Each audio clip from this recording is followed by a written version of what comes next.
Bom, nós estamos recebendo aqui neste momento o presidente do Sindicato dos Trabalhadores Rurais, Olívio Freitas, para falar sobre a Convenção Coletiva de Trabalho Rural que está acontecendo, as negociações, não é? Como é que estão essas reuniões e essas tratativas em relação aos trabalhadores rurais? Bom dia, Olívio. Bom dia, Cátia. Bom dia, Paulo, Dedeco. Bom dia. Bom dia aos ouvintes da Rádio 96. Bem, a gente há várias décadas, não? A gente negocia com o sindicato patronal. Eu lembro que em 86 foi a primeira negociação, eu não era diretor do sindicato, onde se colocou 10% em cima do salário mínimo. E chegamos em 92 a 1,4% do salário mínimo. Então tem uma história bonita de relação interclasse aí, né? Trabalhadores e empregadores. Tendo ocorrido apenas 2 ou 3 dissídios. E mais tudo sempre na negociação, e dentro de um desses dissídios uma negociação, ou melhor, nos 3 dissídios uma negociação envolvendo 2. Saiu do julgamento para virar convenção coletiva retroativamente, né? É uma grande polêmica, mas sempre houve muita urbanidade nessa relação e respeito entre as classes, porque nós somos apenas o representante da classe, temporariamente. As classes permanecem, né? Claro.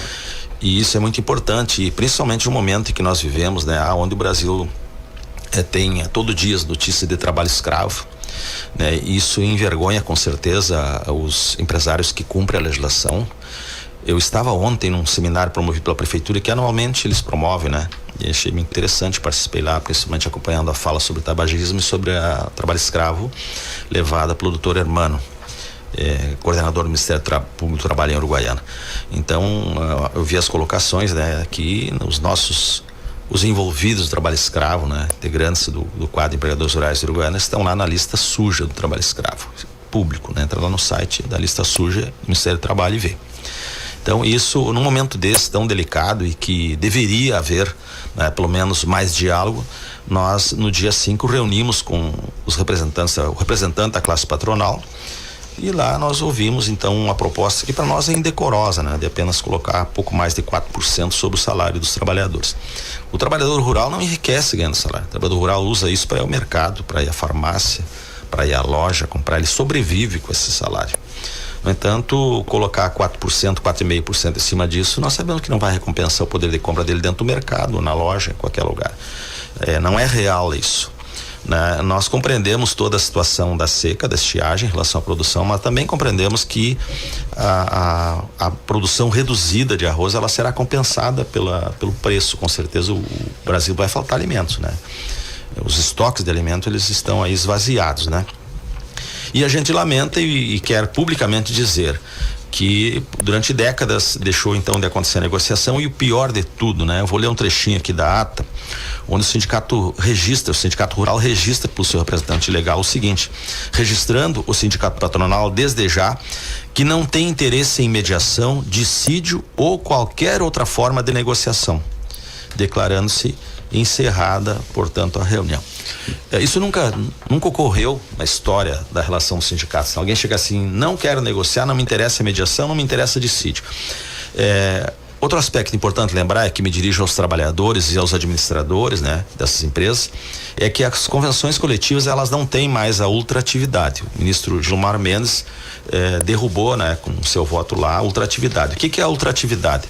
Terminavam a convenção coletiva enquanto não perdurava a negociação da seguinte, valiam todas as regras da anterior.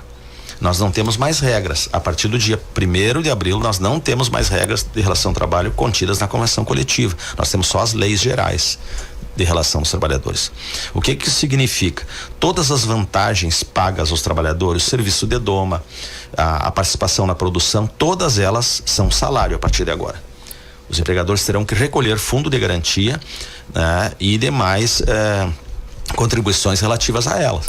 Então, isso é de responsabilidade deles agora. Nós tentamos negociar, fizemos proposta que, para mim, coloco aqui publicamente, porque a gente não deve ficar escondendo esse tipo de informação, para que todos saibam, que a gente fez uma média das negociações já ocorridas em fevereiro e março, na fronteira do Rio Grande do Sul, que essa média deu 8%. e propomos um salário base para a categoria de R$710, que é a média dos salários já negociados entre fevereiro e março dentro de toda a região da fronteira, incluindo Itaqui, Alegrete, Quaraí e outras cidades que têm a mesma matriz produtiva de Uruguaiana. Então nós não fugimos da realidade, a gente não fica pensando, imaginando algo assim, vamos agora encher a carteira do trabalhador. Não, a gente só quer o que é justo. E quanto foi a proposta do sindicato de reajuste? 4,4%. 4,4%. Essa foi a proposta. Então chegamos basicamente à metade daquilo que nós pleiteamos e que é a média negociada na região. Não, isso foi negociado, isso? Não, propuseram, mas nós não aceitamos. Ah, tá. E qual foi a proposta do sindicato dos empregados? Como eu acabei de colocar, a nossa proposta é a média da região, 8% de reposição salarial para os salários mais altos. E essa reposição também vai encaixar, levando o salário base da categoria para R$1.700, que hoje é R$1.597. Então tem uma diferença considerável aí, né? 50% praticamente. 50%. Como é que vai ser resolvido isso? Bom, nós já protocolamos no Ministério do Trabalho o pedido de mediação, porque assim nós prevemos já no nosso edital e na nossa convenção coletiva, e estamos aguardando o setor de relações de trabalho do Ministério do Trabalho para buscar a mediação. Em não ocorrendo essa mediação diante do Ministério do Trabalho, nós estaremos encaminhando ao tribunal. Nós sabemos que há um posicionamento do sindicato rural já definido em ata que não aceita a negociação. Bom, mas nós temos que igual percorrer esses caminhos. Nós não vamos cruzar os braços e ficar choramingando. Nós vamos ter a atitude que qualquer dirigente deve ter. Sim. Pois é interessante e inédita essa postura, né? Quando a Kátia divulgou a tua pauta, hoje, a tua presença aqui, qual seria o assunto, Olíbio? Eu não sei se, eu tenho dúvidas de algumas coisas, porque a Covid deixa alguns rastros estranhos no pensamento da gente. Todos nós. Apaga, né? Apaga alguns arquivos e aí eu fico com dúvida. Mas parece que a gente andou conversando num tempo recente, muito pouco tempo atrás, sobre convenção, sobre salário. Ou já faz um ano que a gente conversou? Foi no ano passado. O ano passado. Quando a gente negociou. É outro fato da Covid. Exatamente. Exatamente. Vamos tirar da pauta essa pergunta aí, porque ela já está ultrapassada. Sim. Não, então, a nossa participação nas mesas de negociações, ela tem um limitador, né? Foi aquilo que a convenção coletiva, a assembleia nossa no dia 4 de março, que foi realizada no dia 8, nós já protocolamos de março mesmo, com o sindicato patronal a nossa pauta, né, para a renovação da convenção coletiva. E somente no dia 5 de abril nós tivemos retorno e numa única reunião fechou a negociação nesses termos. Esses termos são inéditos. Procurar todas as atas de relação dessas negociações, nenhuma delas diz eu não quero negociar, eu não quero que ninguém medie, eu não aceito nenhum tipo de negociação. Então, isso para nós assim é importante que a gente venha à imprensa e diga isso, porque lá no ouvido do trabalhador às vezes chega assim, mas o sindicato dos trabalhadores de vocês não quer negociar. Os trabalhadores agora estão recebendo a participação na produção. Eles terão que receber e terá sim que haver o depósito do Fundo de Garantia, e nós estaremos reivindicando que o Ministério do Trabalho fiscalize essa situação diante do quadro que não há uma convenção coletiva para ser cumprida. E a lei 10.101, que é relativa ao artigo 7º da Constituição, ela diz que quando negociada em convenções coletivas, a participação nos lucros do resultado, ela não compõe a maior remuneração. Sim. Ou seja, ela não vai ter nenhum tipo de tributação, que agora já tem. 1º de abril já passou a valer, e com o fato que se aqui ainda tivesse uma porta aberta para a negociação, chega lá em fim de abril, negocia e paga os trabalhadores, não há nenhum problema. Sim. Só que aqui já estão fechadas todas as portas, e não por nós, pelo sindicato patronal. Mas o sindicato patronal, ele para fazer essa proposta, ele apresentou de 4,4%. Ele apresentou algum índice indexador, tipo, olha... O INPC. O INPC.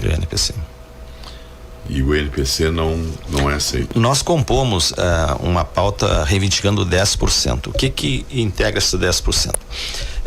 A perda salarial apontada em índices oficiais, mais o PIB e com 1,8% de ganho real. Essa foi a composição que nós chegamos em assembleia. Nas falas da negociação, depois que nós reunimos o dia 5, ainda vai formalizar a ata, enfim, e depois ainda retiramos a proposta de 10 e colocamos 8%. porque aí construímos uma média das negociações que foram ocorrendo nesses últimos dias na região, para ter uma lógica. Então Itaqui, Alegrete, Quaraí negociaram 8%, um piso médio de 710, porque tem de 1.710, tem salário de R$1.900. Mas aí se pega o menor, se pega o maior, se faz uma média e construiu isso. Tá aqui, essa é a média da região. Para nós que temos várias décadas de negociação, seria muito esquisito nós negociarmos abaixo da média da região. Né? A história do sindicato, a segunda convenção coletiva, terceira convenção coletiva do estado do Rio Grande do Sul foi aqui. Né? Foi antes da própria Constituição. E nós temos uma tradição de sempre tentar negociar, esgotar as negociações para que se possa dizer, bom, então se tentou tudo. Nós aqui já não vemos tentativa de negociação, então nós agora é o caminho legal, Ministério do Trabalho e depois o tribunal. Cada região, cada cidade do estado negocia, né? Cada município tem uma convenção coletiva, exceto os municípios que têm extensão de base. Em determinada época, antes da Barra emancipar, por exemplo, o Sindicato dos Trabalhadores Rurais de Uruguaiana cobria o município de Barra do Quaraí. Então é um salário, uma convenção única, né? Hoje existe o sindicato patronal, lá existe o Sindicato dos Trabalhadores e eles têm a sua negociação. O limite mínimo de uma negociação coletiva é a empresa, que aí é acordo coletivo, ou então é convenção coletiva, que é para todo um município. Você tem informação de índices que tenham sido negociados nesses municípios já? Sim, a média ficou em 8% dos municípios da fronteira. E o salário médio ficou 1.710. De toda a região aqui? Toda a região. Muito bem, com esse índice de 4,4, o salário seria de quanto? Eu nem cheguei a fazer esse cálculo, porque para nós é impensável essa negociação, né? E além disso, Paulo, é importante se dizer assim, Bento Gonçalves, quando houve aquela situação do trabalho escravo que nós tivemos aqui, a federação começou a contatar com o sindicato patronal. E o sindicato patronal hoje está construindo já com a federação a convenção coletiva, aonde não se inclua só cláusulas econômicas, mas também cláusulas de relação trabalho, aonde os sindicatos possam acessar os locais de trabalho, fixar quadro de recados e referências para que os trabalhadores, na eventualidade, possam se comunicar com o seu sindicato. Aqui vai na contramão. Nós temos 2 empresas envolvidas numa situação de trabalho escravo. As empresas assumiram esses contratos de trabalho, os trabalhadores já estão recebendo suas verbas, porém a representação coletiva desses empregadores, na contramão da história, não quer negociar nem sequer as questões econômicas. Nós precisamos incluir cláusulas de proteção da segurança e saúde do trabalhador nas convenções coletivas, aquelas que não são contidas na lei, e isso aqui infelizmente não ocorre. Provavelmente Bento Gonçalves tenha logo já uma convenção coletiva de trabalho com esses cuidados, e aqui não haverá nem sequer em relação às cláusulas econômicas. Próximos passos, qual é o andamento? Não tem outro caminho. Nós já protocolamos ontem no Ministério do Trabalho e Emprego aqui em Uruguaiana, que chamará o setor de mediação, que não tem aqui só tem a parte de fiscalização, né? Os quadros estão muito defasados, para que eles provoquem uma reunião com os sindicatos representativos das classes aqui. Uma tentativa de conciliação. De conciliar. E depois o segundo passo é o tribunal mesmo. Perfeito. Isso atrasa a relação de... Com certeza. Pagamento de salários. Com certeza. Os salários vão continuar sendo pagos pelo valor atual? Os trabalhadores que estão empregados, não pode haver redução de salário durante a vigência do contrato. Eles vão continuar recebendo os 1.597. Quando houver um julgamento, e eu creio que haverá, né, os empregadores terão que recolher retroativamente. Retroativo. E eu quero já antecipar. Retroativo a qual data? A 1º de abril. 1º de abril. Que é a data base. É muito comum os contadores, principalmente os administradores, ligarem para o sindicato. Quando ficou o salário, tem que fazer uma rescisão, por exemplo, agora. Qual é a referência? 1.597, mas não será isso. Daqui uns tempos sai a decisão, vai ter que chamar esse trabalhador, refazer a rescisão complementar e pagar as diferenças e recolher os tributos atrasados retroativamente. E reitero, não há regras coletivas negociadas. Hoje, qualquer trabalhador que recebe a sua participação na produção terá que ter depositado o fundo de garantia sobre isso. E nós já vamos noticiar ao Ministério do Trabalho para que fiscalize essa relação, no sentido de que recolhe o fundo de garantia dos trabalhadores. Não querem negociar. A negociação não é uma coisa boa só para o trabalhador. Ela também tem o lado do patronal. Quer dizer, no momento que tu negocia, diz lá que isso aqui é participação no resultado, conforme o artigo 7º e convenção coletiva, não tem tributação. Na hora que tu não negocia, tu tem a regra geral, tem tributação, tudo é salário. Qualquer vantagem oferecida ao trabalhador. Muito bem, então vamos aguardar os próximos dias aí, né? E esperando que uma conciliação ocorra nessa primeira tentativa, para que a vida continue normal. Com certeza organizem muito, né? O pessoal que faz a escrita, o pessoal que quer fazer as coisas andar, né? Que não vai ser 4% que vai fazer a diferença. O trabalhador prestou seu trabalho. Eu dizia que a Cátia, antes de entrar, né, foi o único setor de atividade profissional que durante a pandemia não parou. O agro não parou. Os trabalhadores continuaram produzindo alimentos.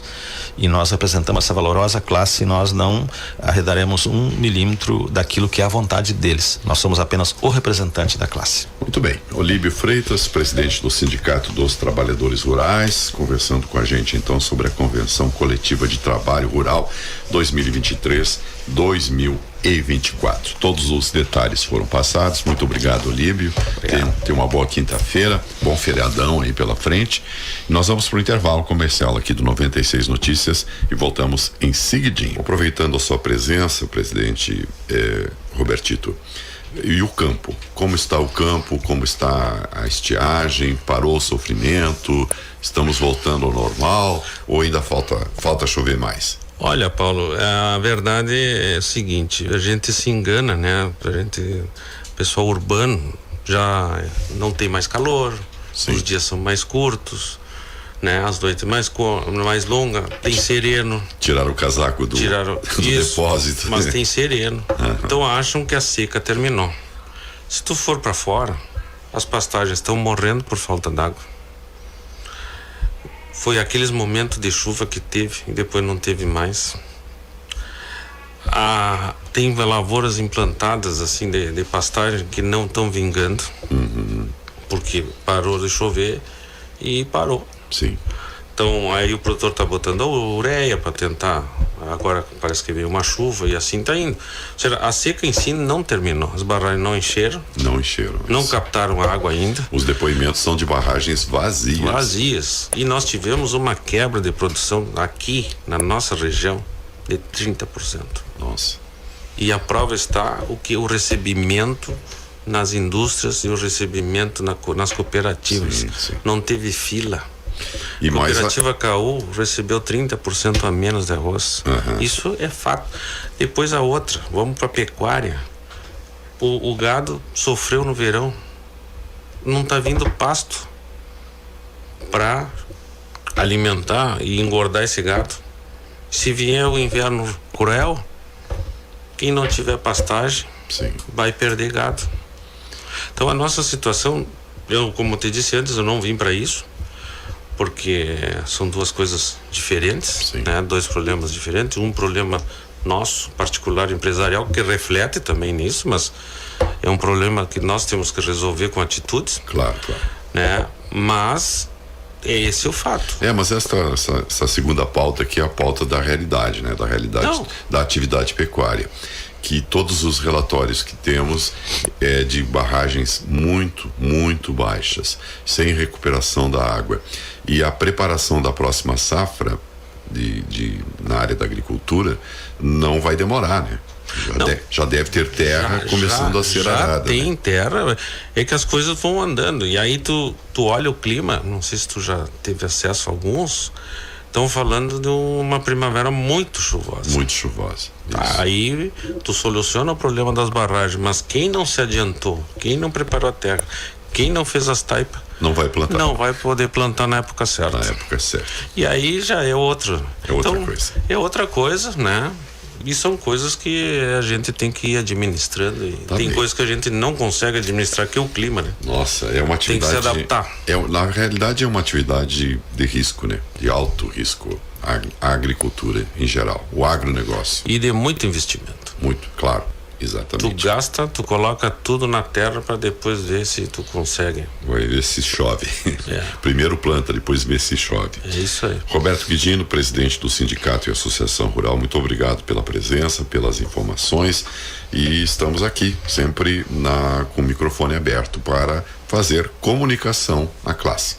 Obrigado, Paulo, obrigado, Dedeco, obrigado, ouvintes da 96 por nos darem esse espaço aqui, a gente agradece. Tá certo, presidente.